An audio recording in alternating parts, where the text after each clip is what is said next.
Every financial advisor tells you the same thing when you hit 60. Shift to bonds, take your 4%, play it safe. It's in every retirement planning book. It's taught at every financial planning conference, and it's quietly destroying retirement after retirement. I've watched it happen for 5 decades, not dramatic explosions, slow erosions that leave people at 75 wondering where their security went. The conventional retirement playbook assumes markets are rational, that diversification always protects you, that income is income regardless of source. But here's what 40 years of managing money through 6 major crises has taught me. The biggest risks to retirees aren't the ones everyone talks about. They're the ones hiding in plain sight, disguised as safety, wrapped in conventional wisdom, endorsed by professionals who've never actually managed their own money through a real crisis. In 2008, I watched a retired couple, he was 68, she was 66, lose 40% of their portfolio in 8 months. Not because they were in risky stocks, not because they were speculating, because they followed every piece of standard retirement advice. They were diversified across 8 mutual funds, they had bonds, they had international exposure, they rebalanced annually, and when the crisis hit, they did what their advisor told them. They sold to preserve capital. They locked in losses at the bottom and missed the entire recovery. Today, 17 years later, they're still working part-time because they never recovered. That's not a failure of markets, that's a failure of understanding how wealth actually gets destroyed in retirement. Let me show you what the data actually reveals after tracking thousands of retirement portfolios through multiple market cycles. Before I continue, I need to know who I'm talking to. What's your biggest fear about retirement, running out of money, market crashes, inflation, healthcare costs? Drop your honest answer in the comments. And if you're serious about protecting what you've spent 40 years building, subscribe now.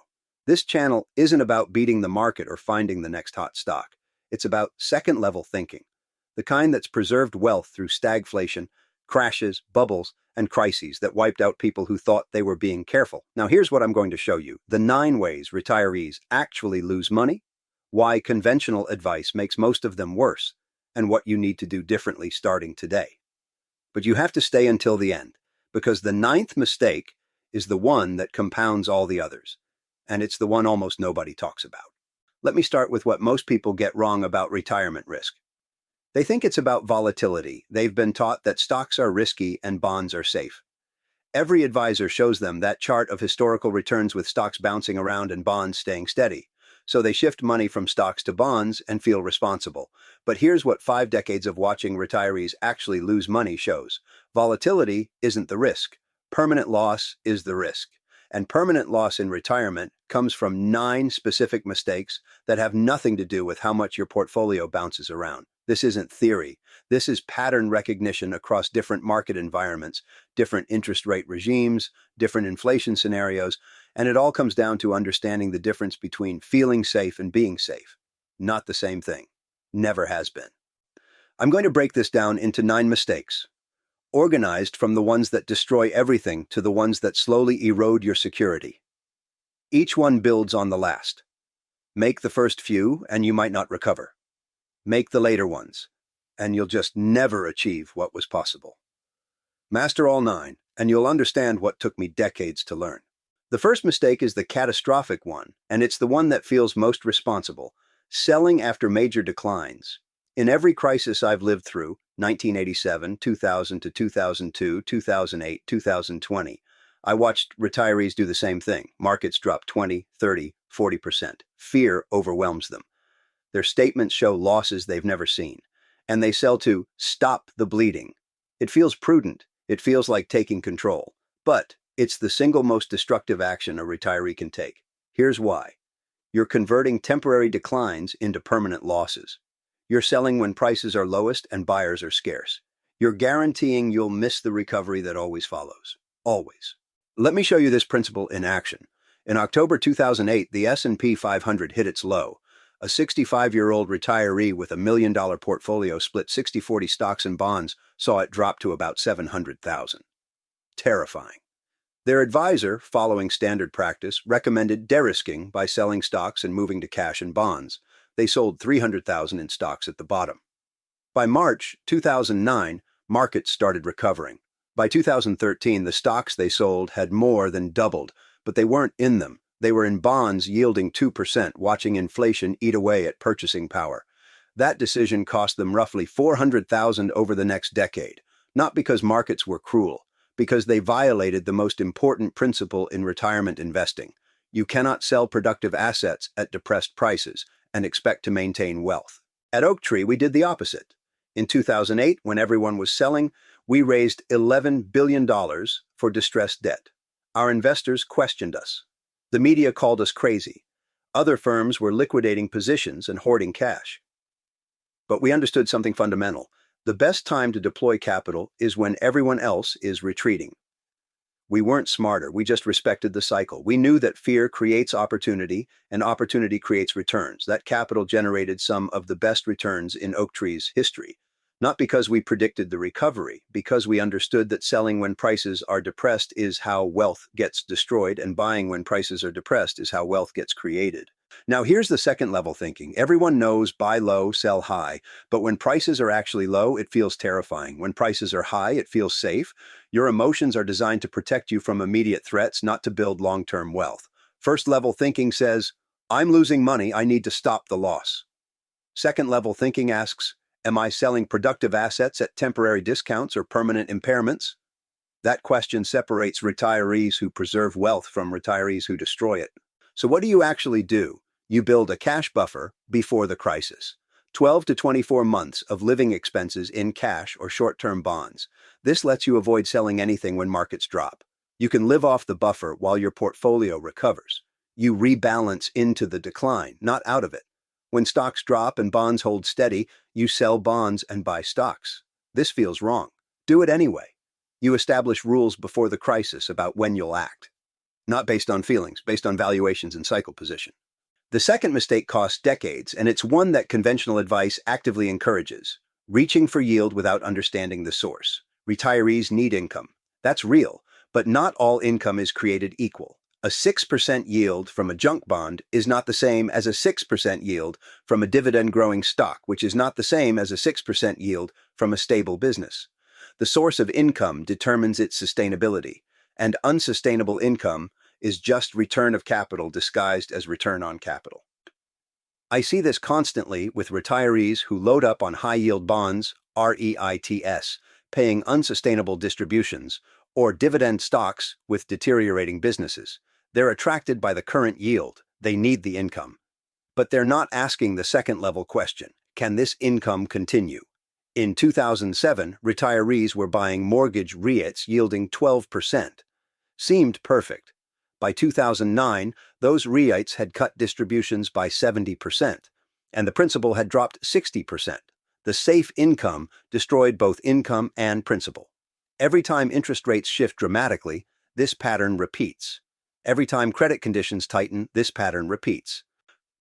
Here's the framework that works. Income should come from businesses with pricing power, low leverage, and histories of maintaining distributions through cycles. Dividends from companies that have grown them for 25 years. Interest from investment-grade bonds. Distributions from diversified real estate with long-term leases, not from financial engineering, not from leverage, not from businesses in structural decline paying out everything to attract capital. The yield might be lower today, but it'll be there in 10 years. That's what matters. The third mistake compounds silently, and most retirees don't even know they're making it. Ignoring inflation's long-term impact. You retire at 65. You might live to 90. That's 25 years. At 3% inflation, your purchasing power gets cut in half. At 4%, it's cut by 60%. This isn't hypothetical, this is arithmetic. Yet, I watch retirees structure their portfolios for maximum current income with no inflation protection. They buy long-term bonds, they avoid stocks. They feel secure because their income is guaranteed. But guaranteed in nominal terms means nothing if inflation destroys purchasing power. In the 1970s, retirees who held bonds got destroyed. Interest rates went from 6% to 15%. Bond prices collapsed. The income stayed the same, but it bought half as much.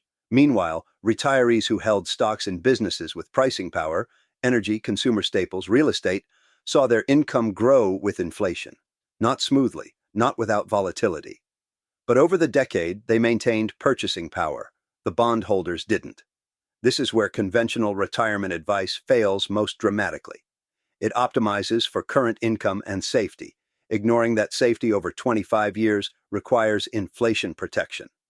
You need exposure to productive assets that can raise prices. That means stocks. That means real estate. That means businesses, not bonds. The allocation depends on your specific situation, but zero inflation protection is a slow-motion disaster. The fourth mistake is subtle but limiting, paying too much attention to short-term volatility. Your portfolio drops 8% in a month. It feels significant. You check your balance daily. You read the news. You feel anxious. But here's what matters. If you're 65 and might live to 90, you have a 25-year time horizon. An 8% monthly drop is noise over that time frame, completely irrelevant. Yet retirees make decisions based on it. They shift allocations. They reduce equity exposure. They move to safer investments. And they guarantee they won't achieve the returns needed to fund 25 years of retirement. I learned this watching my own emotional reactions early in my career. Every decline felt important. Every rally felt like it might be the last. But after living through multiple cycles, you realize most of what happens in any given month or year doesn't matter. What matters is whether you're positioned appropriately for the cycle, whether you're taking reasonable risks for reasonable returns, and whether you're avoiding permanent losses. The rest is noise. So you need rules. Don't check your portfolio daily. Monthly is plenty. Don't make allocation changes based on short-term moves. Make them based on cycle position and valuation. Don't read financial news designed to trigger emotional reactions. Focus on long-term principles. This sounds simple. It's incredibly hard because your brain is wired to respond to threats, and portfolio declines feel like threats. But they're only threats if you make them permanent by selling. The fifth mistake is about positioning, maintaining the same allocation regardless of cycle position. The 60-40 portfolio has become religious doctrine in retirement planning. 60% stocks, 40% bonds, rebalance annually. Simple. But it ignores something fundamental. Risk varies with cycle position. Stocks are riskier when valuations are extreme and everyone's bullish. They're less risky when valuations are reasonable and everyone's pessimistic. Bonds are riskier when interest rates are low and likely to rise. They're less risky when rates are high and likely to fall. Yet the conventional approach treats all environments the same. At Oaktree, we adjust positioning based on where we are in the cycle. In 2005 through 2007, when credit was easy and everyone was levering up, we raised cash. We sat on billions earning nothing while competitors were generating 15% returns. We looked stupid. Our investors questioned us. But we knew we were late in the cycle. We knew risk was high, so we got defensive. When 2008 hit, we had capital to deploy. That's cycle-aware investing. For retirees, this means being more conservative when markets are expensive and euphoric. It means being more aggressive when markets are cheap and pessimistic. Not market timing, cycle positioning. There's a difference. You're not predicting when things will turn. You're acknowledging that risk and return vary with conditions, and you're adjusting accordingly. The sixth mistake is about structure. Taking Social Security too early without understanding the trade-offs. You can take it at 62 or wait until 70. The difference in monthly payment is about 75%. For someone living to 90, waiting until 70 generates hundreds of thousands more in total benefits, yet most people take it early. Why? Because they need the income now, because they don't trust the system, because they want to get theirs before something changes. But here's the second-level insight. Social Security is the only inflation-adjusted lifetime income stream most retirees have. It's more valuable than almost any other asset. Maximizing it should be a priority, not an afterthought. The optimal strategy for most couples is to have the higher earner wait until 70, while the lower earner takes it earlier. This maximizes the survivor benefit. It ensures the highest possible inflation-adjusted income for whoever lives longest. It requires other assets to fund the gap between retirement and 70. But the math is compelling. Every year you wait increases your benefit by about 8%. Where else can you get a guaranteed 8% real return? Nowhere. The seventh mistake is about costs, paying too much in fees without getting corresponding value. I see retirees paying 1 to 2% annually for wealth management that consists of basic asset allocation and quarterly calls. Over 25 years, 2% annual fees compound to roughly 40% of your portfolio. That's real money, and most retirees are getting nothing special for it. They're getting standard allocations they could implement themselves, generic advice, and emotional hand-holding they might not need. Now, good advice is worth paying for. If someone's helping you avoid the first six mistakes, keeping you disciplined through volatility, optimizing your tax situation, coordinating your estate plan, that's valuable. But most retirees are paying for much less. They're paying because they don't know they have options, because switching feels complicated, because they've built a relationship. But relationships are expensive when they cost you hundreds of thousands over retirement. You need to know what you're paying, what you're getting, and whether it's worth it. Total fees should be under 1% for most retirees with straightforward situations. If you're paying more, you should be getting sophisticated tax planning, estate coordination, and behavioral coaching that's actually keeping you from making expensive mistakes. The eighth mistake is about flexibility, withdrawing the same amount regardless of market conditions. The 4% rule says you can withdraw 4% of your initial portfolio annually, adjusted for inflation, and not run out of money. It's based on historical analysis. It's become gospel, but it's also rigid and potentially dangerous. In years when your portfolio is down significantly, withdrawing the same amount means selling more shares at depressed prices. You're accelerating depletion. In years when your portfolio is up significantly, you might be able to withdraw more without increasing risk. The better approach is flexible withdrawals based on portfolio performance and market conditions. In good years, take more. In bad years, take less. This requires flexibility in your spending, which requires planning, but it dramatically improves the probability your money lasts. Studies show flexible withdrawal strategies can support higher lifetime spending than rigid rules. You just need to build flexibility into your life, discretionary expenses you can cut in bad years, income sources you can tap if needed, a buffer for emergencies. Now we get to the ninth mistake, the one that makes all the others worse. Not understanding that retirement is a different game with different rules. During accumulation, you can take risks. You have time to recover. You have earnings to add capital. Volatility is your friend because you're buying, but in retirement, you're selling. You don't have decades to recover. You can't add capital from earnings. The game changes completely. Yet most retirees keep playing the accumulation game. They chase returns, they take concentrated positions, they follow the same strategies that worked for 40 years, and they get hurt. I've written extensively about this in my memos. Knowing what game you're playing is more important than playing it well. In retirement, the game is capital preservation, with sufficient growth to maintain purchasing power, not maximizing returns, not beating benchmarks, preservation and growth. That requires different thinking. It requires accepting lower returns in exchange for better risk management. It requires understanding that a 50% loss requires a 100% gain to recover, and you might not have time for that. The defensive positioning that seems overly cautious during accumulation becomes essential in retirement. The cash buffer that feels like a drag on returns becomes the tool that keeps you from selling at the bottom. The diversification that seems excessive becomes the protection that ensures something works when something else fails. The cycle awareness that seems like market timing becomes the framework that keeps you from taking too much risk at the wrong time. So here's what you actually do. You build a retirement plan that acknowledges all 9 of these mistakes and systematically protects against them. You maintain a cash buffer of 12 to 24 months of expenses. This protects against mistake 1, selling in declines. You focus on sustainable income from quality sources, not reaching for yield. This protects against mistake 2. You maintain inflation protection through exposure to productive assets. This protects against mistake 3. You establish rules about when you'll check your portfolio and when you'll make changes. This protects against mistake 4. You adjust your allocation based on cycle position and valuations, not rigid rules. This protects against mistake 5. You optimize Social Security by having higher earners delay if possible. This protects against mistake 6.